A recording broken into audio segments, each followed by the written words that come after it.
Robert Morris improves to 7-0 in conference play with the 69-46 victory over the Wagner Seahawks. Adam Gusky now joined by Colonials head coach Charlie Buscaglia. And Charlie, after a rough first half, a big surge in the second half keeps you perfect in conference play. Just got after it and just continue to work on some things at second half that we weren't so comfortable doing in the first half, and we started finding our flow. We started finding areas to attack more. They did a great job. I give Heather a ton of credit for the game plan and how hard those kids play. She's got a great culture going on over there. They're really growing, and they were giving us everything we could handle, and they deserve all the credit for that.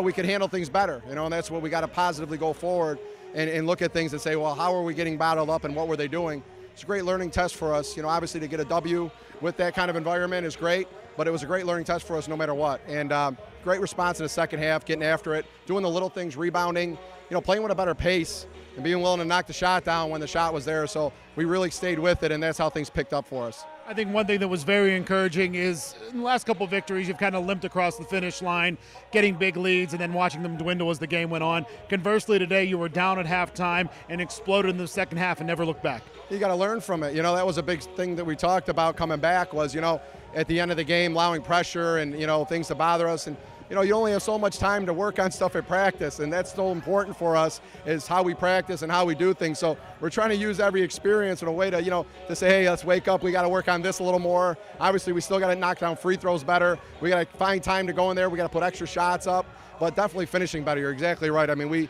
definitely at the end of the game there played with a much better pace at the end, continue to go hard, and didn't let any pressure or any physicality bother us. So good step for us in the right direction with that. Now we got to put a brick on the foundation and look to build another brick, Over the last couple of games, looking at the numbers, you could really see that the forwards were carrying your team through games. However, today, very guard-centric and a big explosion, especially from your sophomore guards. I think that had something to do with it early. They were playing zone, and they were doing a good job of really trying to clutter and take away the inside. Did a nice job. Like I said, the game plan was good, but our guards got to be free. They got to be free. And when Esther knocked down that three at the end of the half, and then Natalie stepped out and shot faked and went up, going into the halftime, I think they clicked in and got it. They said, hey, we got to play free on the perimeter. If we're going to get that ball inside and allow Neka and Ozzy and Nadej and Natalie to do something inside for us, we got to be willing to knock down the shot on the outside.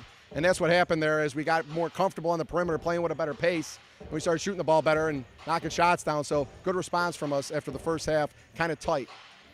An issue in the trip to New England was rebounding, however, today plus 14 on the glass. Well, we got after, especially when they're in the zone. Neka was flying in, our fours were flying in, we were getting hands-on balls. We got a lot of them today, as before, a lot of them were coming off our hands. We snatched a bunch of them going up and getting them. The offensive rebounding, the staying after it. That one play where Neka kept going up and going after it. She might have got half her rebounds on that play, but that was awesome. I mean, he got the and one. That passion, part of our pillars, is so important for us to have passion every day. And that's practice. She had a good week of practice. And so a good week of practice doesn't mean you're going to hit every shot, but that relentless attitude came in practice.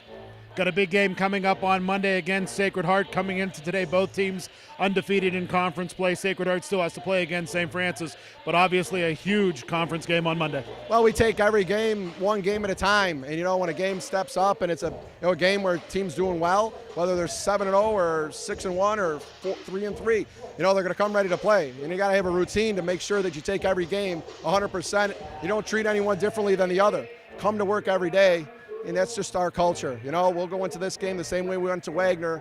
Just prepare, be ready to go out there and battle, and, just have our hands wide open with a full heart. Whatever comes at us, just battle all the way to the end. Whether we get off to a good start or a slow start, just continue to battle, play the game for 40 minutes. That's really will be our mentality no matter who we play. Colonials head coach Charlie Buscaglia, thanks a lot for your time. Congratulations on the win. Hopefully we talk to you on Monday after a similar result. Thanks so much, Adam. Again, Robert Morris with the 69-46 victory over the Wagner Seahawks today to stay perfect within conference play. For my broadcast partner, Justin Piles, I'm Adam Gusky. We'll talk to you on Monday as the Colonials take on the Sacred Heart Pioneers.